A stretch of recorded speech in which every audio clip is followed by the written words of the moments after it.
भारत को एक पहचान दी है। ये चित्तौड़गढ़ का ये किला, ये दुर्ग केवल पत्थरों से बना हुआ एक दुर्ग नहीं है, ये भारत की अस्मिता का प्रहरी है। भारत की अस्मिता को लगातार एक नई प्रेरणा प्रदान कर रहा है। और इसीलिए जब हम लोग आते हैं यहां पर, हम लोगों को लगता है कि ये प्रहरी भारत की अस्मिता को लगातार एक नई दिशा दे रहा है। और कौन ऐसा भारतीय होगा, कौन ऐसा सच्चा भारतीय होगा जिसके मन में श्रद्धा का ये भाव इस वीर भूमि के प्रति, यहां के राणाओं के बलिदान के प्रति, राष्ट्र के प्रति, उनके शौर्य और पराक्रम के प्रति उनके मन में ना आता हो। हर भारतीय के मन में जब भी भारत संकट में होता है, जब भी भारत का कोई अभिभावक अपने पुत्र को आगे बढ़ने के लिए प्रेरित करता है, आप देखते होंगे हर भारतीय के मन में 3 नाम अक्सर आते हैं। महाराणा प्रताप का नाम आता है, छत्रपति शिवाजी महाराज का नाम आता है, गुरु गोविंद सिंह जी महाराज का स्मरण आता है। इन राष्ट्र नायकों ने अपने लिए नहीं लड़ा था, अपने परिवार के लिए नहीं अपना बलिदान दिया था। इनका संघर्ष देश के लिए था, धर्म के लिए था। इनका संघर्ष सत्ता के लिए नहीं था। ये सत्ता का संघर्ष नहीं था, साम्राज्य का संकट का भी कोई संघर्ष नहीं था। ये धर्म और अस्मिता का संकट था, भारत की अस्मिता का संकट था, भारत की स्वाधीनता का संघर्ष था। और उस संघर्ष के लिए उन्होंने उस हर चुनौती का सामना किया, चट्टान की तरह उसके सामने खड़े हुए और उसका मुकाबला करके उसको नेस्तनाबूद करने का काम भी किया।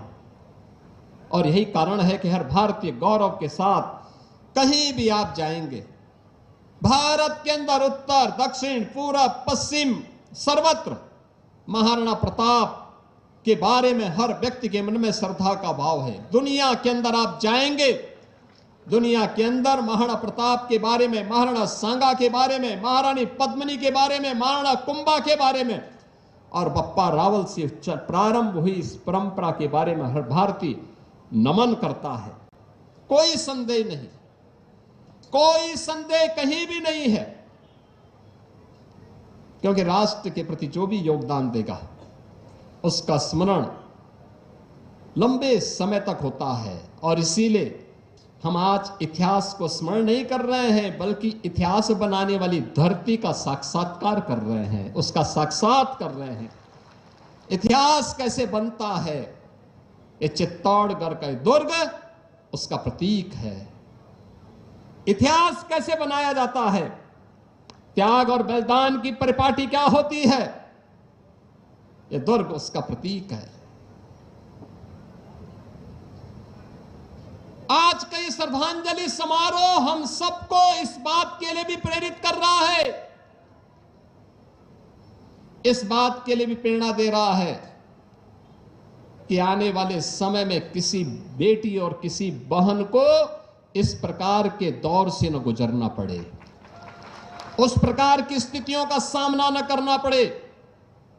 और मैं सचमुच जब जौहर की गाथा के बारे में, जिसके बारे में हमारे केंद्रीय मंत्री श्री शेखावत जी यहां पे कह रहे थे 1303,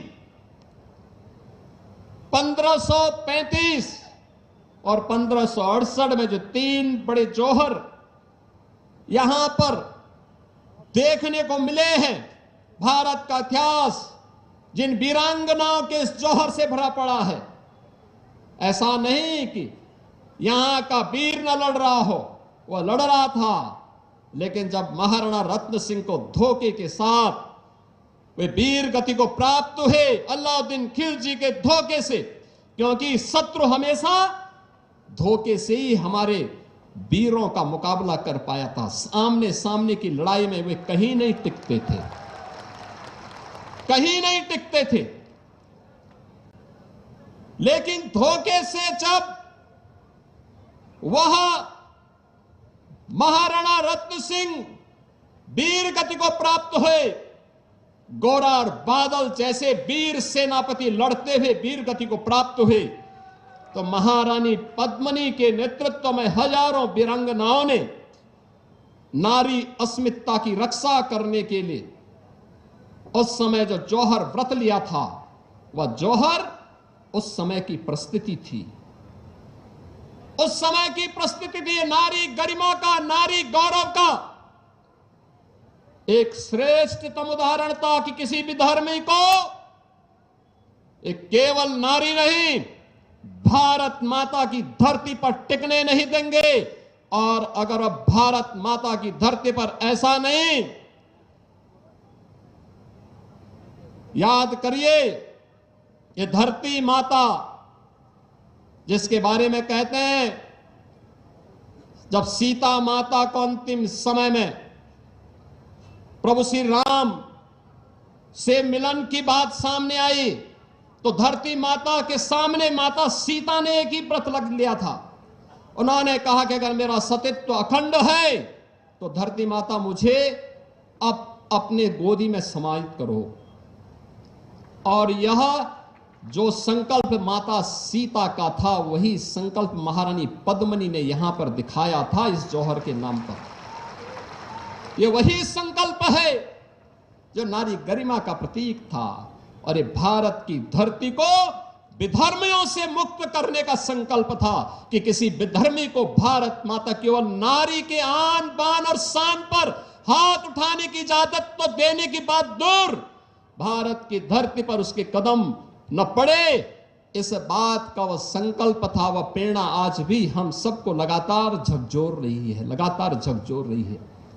और इसीलिए उत्तर प्रदेश में जब हम लोगों की सरकार बनी, तो हम लोगों ने उस समय बार इस बात को कहा, मैंने वहां के अभिभावकों से, सभी प्रदेशवासियों से, सबसे मैंने अनुरोध किया था, मैंने कहा भी देखो, अपराध और अपराधियों के प्रतीक और नारी गरिमा और नारी सुरक्षा के मामले में सरकार जीरो टॉलरेंस के तहत काम करेगी।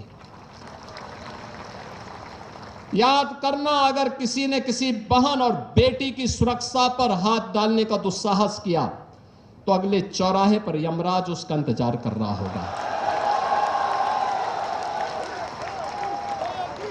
आज आप देख रहे होंगे उत्तर प्रदेश 25 करोड़ की आबादी का राज्य है।